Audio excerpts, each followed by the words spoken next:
নমস্কাৰ ইয়াৰ আগৰ ভিডিঅ'টোত আমি শিকিছিলো সাপোজড টু আমি কেনেদৰে বিভিন্ন বাক্যত ব্যৱহাৰ কৰিব পাৰো আজিৰ এই ভিডিঅ'টোত আমি শিকিম সাপোজড টু বি আৰু সাপোজড টু হেভ আমি কেনেদৰে বিভিন্ন বাক্যত ব্যৱহাৰ কৰিব পাৰো যদি ইয়াৰ আগৰ ভিডিঅ'টো চোৱা নাই সেই ভিডিঅ'টোৰ লিংক মই ওপৰৰ আই বুটামত দি দিম আপোনালোকে চাই ল'ব পাৰিব আৰু এইখিনিতে আপোনালোকক এটা কথা জনাই লওঁ আপোনালোকৰ মাজৰ বহুতো পেৰেন্টছে মোলৈ ফোন কৰে ইংলিছ গ্ৰামাৰ ক্লাছৰ বাবে যদি আপোনালোকে সহজ উপায়েৰে ইজি ট্ৰিকৰ সহায়ত ইংলিছ গ্ৰামাৰ শিকিব বিচাৰে তেতিয়াহ'লে ডেসক্ৰিপচন বক্সত এটা কন্টাক্ট নম্বৰ আছে সেই কন্টাক্ট নম্বৰটোত যোগাযোগ কৰিব পাৰে সেই কন্টাক্ট নম্বৰটোত যোগাযোগ কৰি আপোনালোকে ক্লাছৰ সবিশেষ বা ফিজৰ সবিশেষ ল'ব পাৰিব সো আহক এটা ভিডিওটো আৰম্ভ কৰো ভিডিওটো আৰম্ভ কৰাৰ আগত আপোনালোকক এটা ৰিকুৱেষ্ট কৰো আপোনালোকে ভিডিওটো যিমান পাৰে সিমান লাইক কৰিব আৰু সকলোৰে মাজত শেয়াৰ কৰিব যাতে অসমৰ প্ৰত্যেকজন ছাত্ৰ ছাত্ৰীয়ে ইংৰাজীৰ এই কথাবোৰ শিকিব পাৰে সো আহক এটা ভিডিওটো আৰম্ভ কৰো প্ৰথমে আমি সাপোজ টু বি আমি কেনেদৰে বিভিন্ন বাক্যত ব্যৱহাৰ কৰো সাপোজ টু বি যেতিয়া আমি কোনো এটা বাক্যত ব্যৱহাৰ কৰো বাক্যটোৱে আশাৰ কথা কয় কেনে ধৰণে আশাৰ কথা কব মই যদি কওঁ আশা কৰো তাই ঘৰতে আছে আশা কৰো তাই ঘৰতে আছে তেনেকুৱা ক্ষেত্ৰত আমি সাপোজ টু বি ইউজ কৰিম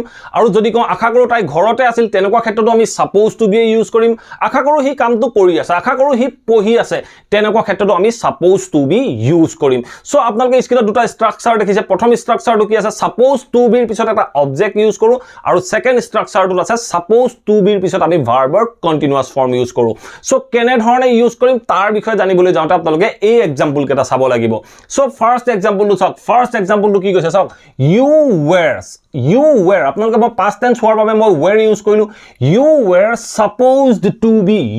supposed to be আমি ইউজ কৰিলো বাক্যটো আমি past tenseত কৈছো বাক্যটো কৈছে you were supposed to be here তুমি ইয়াত আছিলা আশা কৰো তুমি ইয়াত আছিলা কাৰ লগত here with her so বাক্যটো চাওক বাক্যটো কি কৈছে you were supposed to be here with her আশা কৰো তুমি ইয়াত তাইৰ লগত আছিলা তেনেকুৱা ক্ষেত্ৰত আমি বাক্যটো কলো আশা কৰো তুমি তাইৰ লগত ইয়াত আছিলা তেনেকুৱা ক্ষেত্ৰত বাক্যটো কলো যে you were supposed to be here with her you were supposed to be here with her so আপোনালোকে হয়তো নিশ্চয় বুজিলে এই বাক্যটোত আমি suppose to be ৰ পিছত আমি অবজেক্ট ইউজ কৰিলো সো আমি ইয়াত কোনো ভাৰ্বৰ কন্টিনিউয়াস ফৰ্ম ইউজ কৰা নাই এটা সক নেক্সট সেন্টেন্সটো কি কৈছে She is supposed to be at office. She is supposed to be. বাক্যটো চাওক she is supposed to be at office. আশা কৰো তাই অফিসত আছে আশা কৰো তাই অফিসত আছে সো তেনেকুৱা ক্ষেত্ৰত আমি she is supposed to be use কৰিলো আপোনালোকে এই যেটো বি ভাৰ্ব হয় এই be ভাৰ্বটো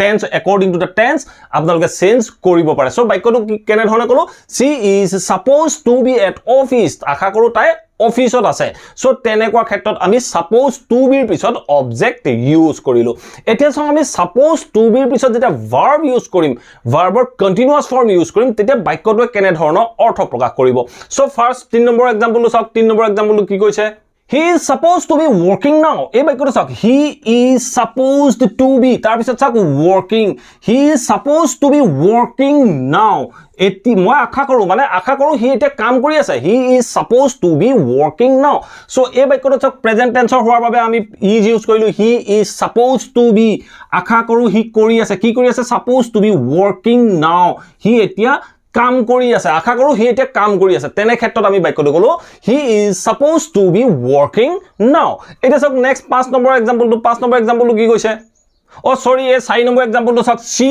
was supposed to be বাক্যটো চাওক she was আমি ইউজ কৰিলো বাক্যটো আমি past tenseত বুজাবৰ কাৰণে আমি was ইউজ কৰিলো she was supposed to be studying at home এই বাক্যটো চাওক she was supposed to be studying at home আশা কৰো তাই ঘৰত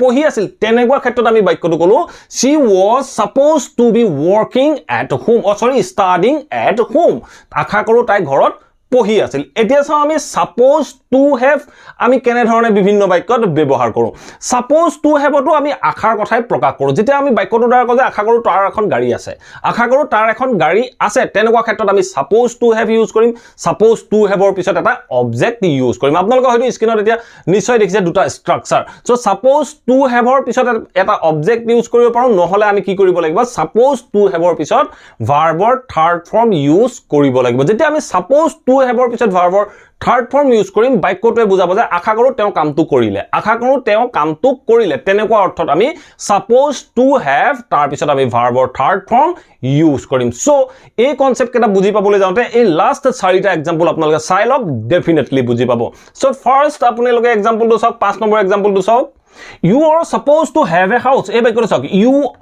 you are supposed to have. এই বাক্যটো চাওক, আশা কৰো আছে, supposed to have মানে থকা। সো বাক্যটো কৈছে you are supposed to have a house. আশা কৰো তোমাৰ এটা ঘৰ আছে, আশা কৰো আপোনাৰ এটা ঘৰ আছে। তেনেকুৱা ক্ষেত্ৰত আমি বাক্যটো কলো you are supposed to have a house. So এনেকুৱা ক্ষেত্ৰত আমি supposed to have ৰ পিছত এটা অবজেক্ট use কৰিলো। এটা চাওক নেক্সট এক্সাম্পল 6 নম্বৰ এক্সাম্পল কি কৈছে I am supposed to। এই বাক্যটো চাওক I am supposed to have। So বাক্যটো চাওক I am supposed to have a new car. I am supposed to have a new car. আশা কৰো মোৰ এখন নতুন গাড়ী থাকিব, আশা কৰো মোৰ এখন নতুন গাড়ী থাকিব। আপোনালোকে টাইম পিৰিয়ডটো ইয়াৰ পিছত ইউজ কৰিব পাৰে।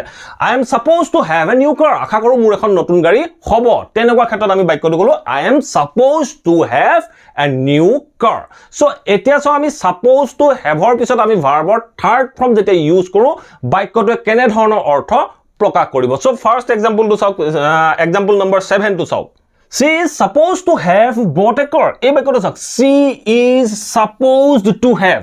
এই বাক্যটো চাওক she is supposed to have, তাৰ পিছত আমি ভাৰ্বৰ থাৰ্ড ফৰ্ম ইউজ কৰিলো bought। she is supposed to have bought a car. আশা কৰো তাই এখন গাড়ী কিনিলে। সো আমি বাক্যটো কলো she is supposed to have bought a car. আশা কৰো তাই এখন গাড়ী কিনিলে। তেনেকুৱা ক্ষেত্ৰত আমি বাক্যটোত supposed to have তাৰ পিছত আমি ভাৰ্বৰ থাৰ্ড ফৰ্ম ইউজ কৰিলো। সো সদায় মনত ৰাখিব বি ভাৰ্ব আমি ইউজ কৰিবই লাগিব।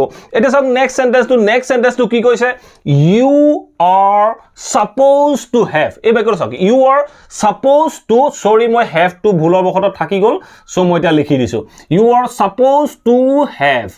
You are supposed to have done the task. You are supposed to have done the task. আশা কৰো তুমি কামটো কৰিলা, আশা কৰো তুমি কামটো কৰিলা। তেনেকুৱা ক্ষেত্ৰত বা আশা কৰো আপুনি কামটো কৰিলে, তেনেকুৱা ক্ষেত্ৰত আমি বাক্যটো কলো যে you are supposed to have done the task. আশা কৰো আপুনি কামটো কৰিলে। এনে ধৰণে আমি supposed to be বা supposed to have বিভিন্ন বাক্যত ব্যৱহাৰ কৰিব পাৰো। আশা কৰো আপোনালোকে এই ভিডিওটোৰ পৰা নিশ্চয় জানিব পাৰিলে আমি supposed to be বা supposed to have আমি কেনেদৰে বিভিন্ন বাক্যত ব্যৱহাৰ কৰো। যদি ভিডিওটো ভাল পালে প্লিজ ভিডিওটো লাইক আৰু শেয়াৰ কৰিব, সকলোৰে মাজত শেয়াৰ কৰি দিব যাতে সকলোৱে ইংৰাজীৰ এই কথাবোৰ শিকিব পাৰে। আৰু যদি চেনেলটো সাবস্ক্ৰাইব কৰা নাই প্লিজ সাবস্ক্ৰাইব কৰি লৈ অল নটিফিকেশন অন কৰি ল'ব। মই ৰেগুলাৰ ইংলিছ লাৰ্নিংৰ ভিডিও আনি থাকো, আপোনালোকে নটিফিকেশন পাব আৰু ভিডিওবোৰ চাব পাৰিব। Thank you for watching this video.